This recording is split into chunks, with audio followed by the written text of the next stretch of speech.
Hey everybody, what's going on? Hellmite here, bringing you another video from Grab the Lantern today.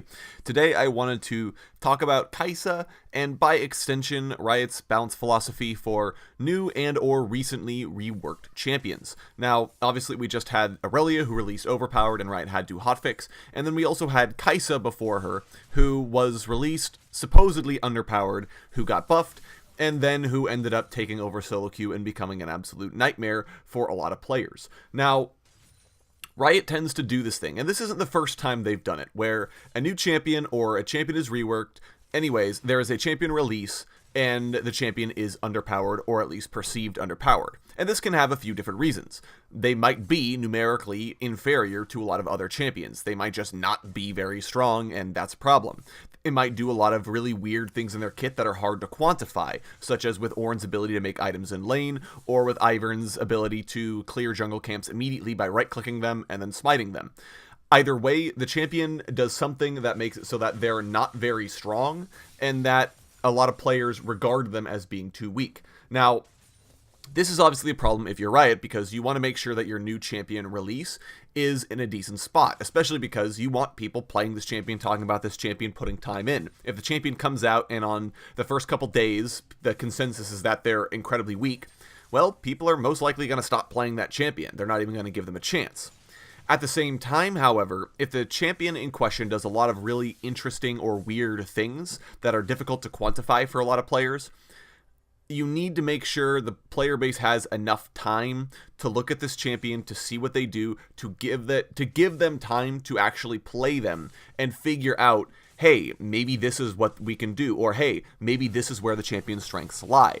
The biggest issue with how Riot have been doing their balancing recently is that the second a champion comes out and are underpowered, Riot immediately line up buffs, they hotfix buffs, they throw buffs on top of buffs, and then you end up with a twofold problem. First, players will learn how to play the champion. They figure out what the item build is, they figure out how to use the champion's weird parts of their kit, they basically figure out how this champion is supposed to work. But then, on top of that, on top of them figuring out the champion and being able to play the champion well, the champion has buffs on top of what they already got. So now the champion is very strong because not only do people know how to play them, but they're also using a champion that's numerically superior to a lot of other champions in the game. And this leads to a double whammy of the champion's play rate goes through the roof, they end up being incredibly strong, and then they usually end up needing multiple rounds of nerfs in order to be fixed. And this is a bit of a problem, I think, and something that Riot need to concern themselves with, because it only leads to feel bad scenarios across the board for everybody. If you're playing the champion and then they have to get nerfed repeatedly and repeatedly and repeatedly, well, that never feels good, because you ideally want a champion where you can play them and not feel like they're constantly getting gutted. If you're not a person playing the champion, you feel really bad when they get all these buffs, and then Riot have to take time to think about, well, how do we nerf them? And you're meanwhile looking at a 60% plus win rate monstrosity. So there needs to be more time taken, because we've had these scenarios more and more often in recent times, and usually the reverse isn't a problem. If the champion's overpowered on release, most often people say, yeah, they're too strong, and Riot can nerf them down, and usually they end up being alright again. But rarely is that happening, and I think it's because champions have a lot more weird parts of their kit nowadays. Kai'Sa's whole evolution thing was really tripping players up at first, trying to figure out, well, what's the optimal build? What do I really want to go on this champion? I think nowadays people have basically settled on a kind of build with the Rageblade, Nashor's Tooth, Death's Dance build that gets you all three of your evos relatively early on in the game. So for the most part, I think people have kind of been figuring out this champion, but beforehand, she had a lot of weird parts of her kit and difficult to quantify things. Ornn, like I mentioned, with the item production and his ultimate, figuring out how good that actually is, using brittle procs. Ivern with his ability to insta-clear camps. Taliyah with her non-combat ultimate. All of these are champions that were kind of released, and they had low win rates, low play rates, people couldn't figure them out. Right? Buff them, or hotfix them buffs, as the case may be. And the next week, people were like, oh, I know how to play this champion now, and they got buffs. So now I really know how to play this champion. And it leads to a scenario where the champion is so incredibly strong that it's really difficult for people to figure out how to play against them, and they have to get nerfed, and then that feels really bad for people. And in general, I think the situation is that Riot aren't taking their time. When a new champion comes out with weird things like that, you have to give the player base more time than usual. If it's a relatively conventional champion, like Vel'Koz, for example, I would say Vel'Koz didn't really do anything outside of the norm for players.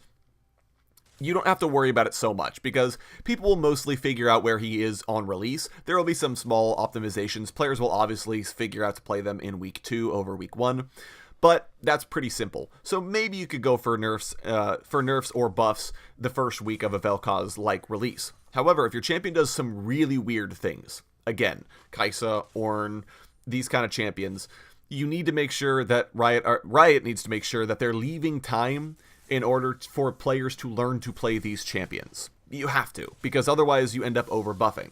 And I would love to see, honestly, and this might even play into some of the other complaints people have about new champions, but to see Riot basically place a champion on a 1-month balance ban.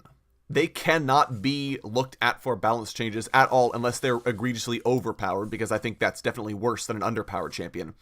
They will not touch a champion for a month after their release. And after that, they have all this time to evaluate where they're at, to look at what it is that they're doing, and maybe to figure out what it is they want to do in the end. And then when the month is up, they can balance accordingly. Now, for this time, because you're not going to be balancing the champion, it might be possible to also disable the champion in ranked, as I feel like that would be a better idea than just kind of leaving them out as a potentially underpowered or overpowered monstrosity in ranked for everyone to deal with. Obviously, you don't want to do that. We kind of had that already with the whole Camille debacle last year. That was really bad for everybody because she wasn't going to get touched for a month, and you couldn't do anything about her except ban her because she was just that strong. Obviously, you don't want that scenario.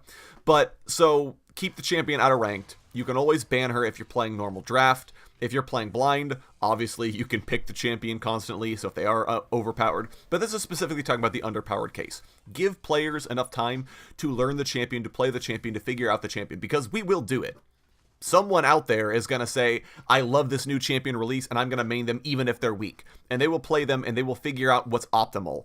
And that helps you figure out where the champion actually sits at before the balancing comes in and tries to get them closer to that 50-50 win rate that all champions kind of try to aspire towards. And so just in general, I think the conclusion is, don't be trigger happy. Don't say, oh, well, Ivern's sitting on 45% win rate. He needs buffs, stat.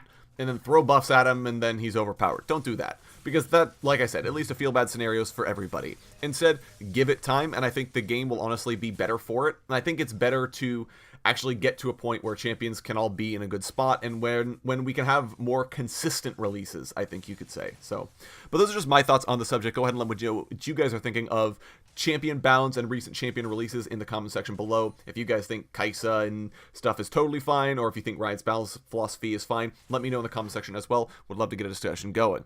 If you enjoyed the video, go ahead and leave a like, and if you really enjoyed the video, consider subscribing. I upload a video every Monday, Friday, and on patch days as well. And if you're looking for more Grab the Lantern content, you can check out my blog, link down in the description. I upload an article just about each and every single day for your enjoyment.